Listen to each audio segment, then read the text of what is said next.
कश्मीर में एक के बाद एक हत्याएं हो रही हैं और बड़ा सवाल है कि कश्मीर में क्या टारगेटेड किलिंग की वापसी हुई है। हत्याओं का सिलसिला कब रुकेगा, क्योंकि सिर्फ मई में ही 4 बड़ी आतंकी वारदात हुई है। बडगाम तहसीलदार दफ्तर में 36 साल के राहुल भट्ट की हत्या हुई 12 मई को। उसके बाद 24 मई को देखिए कि यहां पे सौरा में पुलिसकर्मी सैफुल्ला कादरी को गोली मारकर उनकी हत्या की गई। और उसके जब हमला हुआ तो सैफुल्ला की 7 साल की बेटी भी इसमें घायल हुई। तो ये 12 मई, उसके बाद 24 मई, यानी कि सिर्फ मई के महीने में 25 मई को बडगाम में टीवी कलाकार अमरीन भट्ट की हत्या की गई। ये टीवी कलाकार थी, अमरीन भट्ट की भी हत्या हुई और सिर्फ एक दिन बाद 24 मई को सैफुल्ला कादरी को गोली मारी गई थी। और उसके बाद 31 मई को कुलगाम में टीचर रजनी बाला की गोली मारकर हत्या होती है। बड़ा सवाल, क्या ये टारगेटेड किलिंग लगातार बढ़ रही है? हमारे साथ मौजूद हैं सुशील पंडित, founder roots in Kashmir, Imran नबी, प्रवक्ता नेशनल कॉन्फ्रेंस, कुलदीप खोड़ा, पूर्व डीजीपी जम्मू कश्मीर, और आलोक वत्स, नेता बीजेपी। आलोक वत्स, कश्मीरी पंडित ये मांग कर रहे हैं कि उनको सुरक्षा दी जाए, नहीं तो वो वापस जाएंगे। सुरक्षा की गारंटी देकर उनको बुलाया गया था, तो ये क्या हो रहा है? ये टारगेटेड किलिंग है। हाँ नगमा, मुझे ऐसा लग रहा है कि अब उनको कोई अतिरिक्त सिक्योरिटी प्रदान करने की समय आ गया है। बिकॉज जिस तरीके से ये कायराना हरकत कर रहे हैं वहाँ के टेररिस्ट ऑर्गेनाइजेशन, ये वहाँ पर स्टेबिलिटी नहीं होने देना चाहते हैं। तो मुझे लगता है कि ये जो सॉफ्ट टारगेट हैं, जो प्रोग्रेसिव लोग हैं, या जो कुछ भी इनको थोड़ा भी अपोज करने की मंशा रखते हैं, उनके ऊपर ये इस तरीके का इनोसेंट लोगों को वेजिटेटिव टारगेट मान के चल रहे हैं, जिससे दो तो महिलाएं थी, एक एक्ट्रेस अमरीन भट्ट, एक देखिए कश्मीरी टीचर, टिकटॉक की आर्टिस्ट थी, और ये एक टीचर थी। तो ये इस तरीके का वेजिटेटिव टारगेट को टारगेट करके इनको मार रही। तो सबसे कायराना हरकत है कि आप निहत्थे महिला को गोली मार दीजिए। जी, कायराना हरकत तो है, लेकिन अब ये है कि प्रदर्शन हो रहे हैं इसके खिलाफ में। सुशील पंडित, एक सेकंड आलोक बच्ची। सुशील पंडित, प्रदर्शन हमने देखा, प्रदर्शनकारियों ने सरकार को चेतावनी दी है कि हम पलायन करेंगे, पलायन करने की चेतावनी दी है। 24 घंटे के अंदर हमारे लिए फैसला ले सरकार। किस तरह की सुरक्षा की जरूरत है? एक के बाद एक ये जो किलिंग क्या आपको लग रहा है ये टारगेटेड किलिंग है? जी हाँ, इसमें किसी संदेह की भी कोई गुंजाइश नहीं है, कोई शक नहीं है। ये सीधे स्कूल पहुंचे और उसको चुन करके मारा। वहां अन्य लोग भी थे और किसी को नहीं मारा। ये गोलियों की बौछार में अनायास जाकर के नहीं निशाने पर आई, इनको चुन करके मारा गया है।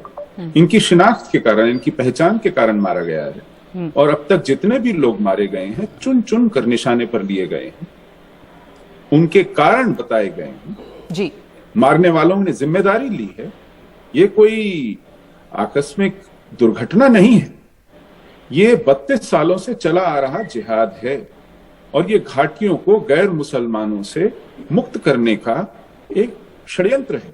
पर अभी अचानक इसमें तेजी देखी जा रही है। बीच में ये सब मामले कुछ कम हुए थे, अब एक के बाद एक कश्मीरी पंडितों को आप इनकी शिनाख्त करके। नगमा जी, थोड़े बहुत हो सकता है कि समय में, अंतराल में फर्क आ गया हो, लेकिन मुझे बताइए कत्ल रुके कब?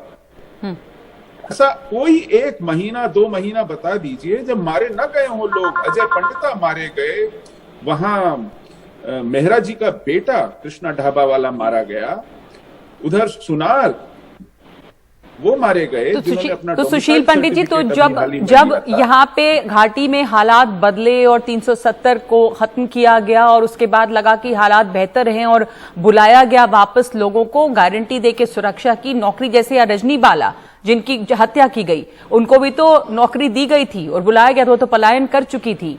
तो हालात बदले ही नहीं इसके बाद, यानी के। नगमा जी, आप किसी की आर्थिक विवशताओं का इतना फुहड़ मजाक नहीं उड़ा सकते। उनको नौकरियों का लालच दिया गया और मौत के मुंह में धकेला गया, ये जानते हुए भी कि घाटी एक डेथ ट्रैप है, ये एक शिकंजा है, वो मौत का कुआं है जैसे उसमें आप धकेल रहे हैं। वहां पर मुख्यमंत्री, लेफ्टिनेंट गवर्नर, मंत्री, पार्षद कोई सुरक्षित नहीं है, सबको सुरक्षा के घेरे में रहना पड़ता है। और इन्हें आप बाड़े नुमा घरों में रखते हैं जो अपने कार्यालयों में, ऑफिसेज में, स्कूल्स में सुरक्षित नहीं है, रास्तों में और बाजारों में सुरक्षित नहीं है। ऐसे में इनको धकेल दिया जाना, बंधकों की तरह रखना, नौकरी के भी इनकी शर्तें देखिए कैसी हैं। ये ट्रांसफर नहीं मांग सकते, ये वापस किसी निरापद स्थान पर जाने की गुहार नहीं लगा सकते। जी, तो जो आप बहुत महत्वपूर्ण बात उठा रहे हैं कि किसी के छोड़कर जम्मू भागना पड़ा, किसी की आर्थिक मजबूरी का एक तरह से इसका मजाक बनाया गया है। आलोक वत्स, मैं दूसरे गेस्ट के पास जाऊं उसके पहले, केंद्र सरकार की सीधे जिम्मेदारी बनती है, उनको नौकरियों का लालच दिया गया, उनको जिस तरह से बुला के रखा जा रहा है वहां पे 370 के बाद हुआ था घाटी सुरक्षित है, पर जिन हालात में बुलाया गया है जब घाटी सुरक्षित नहीं है तो किस सुरक्षा की गारंटी के साथ ये नाकामी है, उनको सुरक्षा दी नहीं जा रही है। देखिए नगमा जी, आपने सुना सुशील पंडित क्या सवाल उठा रहे हैं? जी मैंने सुना उनको। जी, ये कहना कि हमने उनको लालच दे के बुलाया, अरे हमने उनको स्थायी करने के लिए बुलाया। नौकरी देना क्या लालच देना है? नौकरी आज इस देश में कितनी कठिन समस्या है। पर साहब आलोक वत्स जी, वहां पर उनको जिन हालात में पलायन किए थे जब वो लौट रहे हैं तो क्या हालात उनके लिए यहाँ पर दुरुस्त हैं? देखिए हालात दुरुस्त नहीं है, मैं इस बात से सहमत हूं कि उनको अतिरिक्त सुरक्षा बल और प्रदान की जानी चाहिए, मैं इससे भी सहमत हूं। लेकिन जिस तरीके का वहां पर कवायद चल रही है कि डिस्टेबलाइज करने का और वहां से हिंदुओं को पूरी तरीके से सफाया करने का, उसका हमको डटकर मुकाबला करना पड़ेगा। तो इस डटकर मुकाबला करने में लगातार टारगेटेड किलिंग हो रही है। तो कश्मीरी पंडित ये सवाल उठा रहे हैं कि 24 घंटे में इस बात की कुछ हल निकाला जाए वरना वो पलायन करेंगे। इमरान नबी हमारे साथ प्रवक्ता नेशनल कॉन्फ्रेंस को जुड़े हैं। एक मिनट, मैं इमरान नबी के पास जाऊं। इमरान नबी, जिस हत्याएं लगातार वहां पर हो रही हैं, हत्याएं रुकी नहीं है, ये टारगेटेड किलिंग है, घाटी से कश्मीरी पंडितों को वापस नहीं आने देने का, उनको सुरक्षा नहीं मिल रही है। पर इसमें कई तरह के, पुलिस का कहना है कि लश्कर तैयबा से जुड़े संगठन, द रेजिस्टेंस फ्रंट वापस यहां पर उठ खड़े हुए हैं। तो आप कैसे देख रहे हैं इसे? देखिए, बहुत ही अफसोसकुन और बहुत ही तशवीशनाक सूरत हाल है इस टाइम पे पूरी वादी में। और ये जो हम डिबेट कर रहे हैं, मुझे इसका कोई मकसद नहीं लगता है निकलने में, बिकॉज यही बात हमने इससे पहले भी की जब राहुल भट्ट जी को नहीं, देखिए मैं डिबेट का मकसद नहीं है, लेकिन इस बात को सामने लाना जरूरी है कि हालात वहां पर क्या है। एक एक करके हत्याएं हुई हैं, हत्याएं आखिर इसमें तेजी आई है। जी नगमा जी, मैं अपनी बात कंप्लीट करता हूँ कि जब राहुल भट्ट जी को उनके ऑफिस में मार दिया गया, उसके बाद आपका वो टिकटॉक आर्टिस्ट है उसको उसके घर में मार दिया। उससे पहले पीएसओ पुलिस ऑफिसर था, उसको उसके घर के बाहर मार दिया गया। जी, सैफुल्लाह कादरी। जी, आज आप देखिए कि ये जो टीचर है, ये पहले मतलब सबसे पहले ये मैं बताता चलूं कि ये अभी नहीं लगी है, ये तो पिछले 5-6 सालों से वहां पर है। बिल्कुल। ये पीएम्स पैकेज, जब मनमोहन सिंह साहब ने वो पीएम्स पैकेज स्टार्ट किया था, ये उसकी जो पीएम्स पैकेज के एक बेनिफिशियरी रह चुकी हैं और ये पिछले 6 सालों से वहां रह रही हैं। अनफॉर्चुनेटली आज जो है उनको टारगेट करके उनको मार दिया गया। ये एक सवालिया निशान बनता है, मतलब जो पॉलिसीज गवर्नमेंट ऑफ इंडिया इस टाइम पे इंप्लीमेंट कर रही है उस पे क्वेश्चन हो रहा है कि गवर्नमेंट ऑफ इंडिया की पॉलिसी जो कंसिस्टेंट रही है 2019 के बाद, जो वो बोल रहे हैं कि हमने हालातों को बेहतर किया, हमने हर किसी चीज को काबू में लाया है, मगर जो ऑन ग्राउंड सिचुएशन है वो तो बरअक्स है। वो तो सिचुएशन आपको बोल रही है कि सिचुएशन इस टाइम पे हालात बहुत ही खराब है। पर क्या हालात और बदतर हुए हैं? जी बिल्कुल। तो ये जवाब तो अकाउंटेबिलिटी तो गवर्नमेंट ऑफ इंडिया की होनी चाहिए। बिल्कुल, तो गवर्नमेंट ऑफ इंडिया की जवाबदेही बनती है और कश्मीरी पंडित भी यही सवाल उठा रहे हैं। और मैं आलोक वत्स से यही पूछ रही थी, पर कुलदीप खोड़ा हमारे साथ, पूर्व डीजीपी हैं जम्मू कश्मीर के।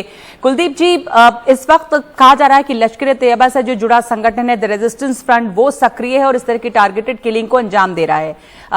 वहां पर टारगेटेड किलिंग जो हो रही है और जिस तरह की सिक्योरिटी सिचुएशन है, जिस बात को उठा रहे हैं नेशनल कॉन्फ्रेंस के नेता कि हालात और बदतर हुए हैं 370 के बाद, जिस तरह गवर्नमेंट ने, केंद्रीय सरकार ने कहा कि हालात वहां पर बेहतर हुए, आप कैसे देख रहे हैं इसको?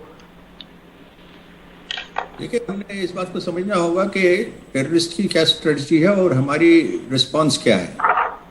टेररिस्ट की स्ट्रेटजी बड़ी क्लियर है कि टेररिज्म को चालू रखना है किसी लेवल पे, और उसका एक सिलसिला ये भी है कि रिटर्न ऑफ कश्मीरी पंडित्स ना हो, इसलिए बीच बीच में उनकी टारगेटिंग किलिंग करना है। और जहाँ तक कश्मीरी पंडित्स की डिप्लॉयमेंट का, जो उनकी जॉब्स हैं, जहाँ जहाँ वो डिप्लॉयड हैं, वहाँ पे जो बीजेपी के प्रवक्ता ने कहा कि उनको और सुरक्षा देने की जरूरत है, वो पॉसिबल नहीं है, वो नहीं हो सकता है कि हर एक को इंडिविजुअल सिक्योरिटी दी जाए, और वो इसका सोल्यूशन भी नहीं है। ऐसा कोई सिक्योरिटी अपरेटस फंक्शन नहीं करता। पर जब माहौल वहां पर सुरक्षित नहीं होगा तो कैसे लोग आएंगे और नौकरियां करेंगे? या तो फिर वही जो मास पलायन की बात कर रहे हैं। नहीं, मैं पूरा करने दीजिए। और हमारी स्ट्रेटजी ये है कि टेररिज्म को कंटेन करना है। उस मामले में जो सिक्योरिटी फोर्स और पुलिस की सैक्रिफाइस है पिछले 32 साल में, वो 5000 से ज्यादा हुई है। और इसके साथ साथ इन्फिल्ट्रेशन भी हो रही है, नए रिक्रूट भी आ रहे हैं। मकसद मेरे का कहने का ये है कि जितने टेररिस्ट मारे जा रहे हैं, नए और आते जा रहे हैं, और पिछले 32 साल से चल रहा है। इसलिए जरूरी है कि हमारी स्ट्रेटजी क्या होनी चाहिए। क्या हमने टेररिज्म को कंटेन सिर्फ करना है या उसको खत्म करना है? इसलिए जरूरी है कि पाकिस्तान को एड्रेस करना जरूरी है।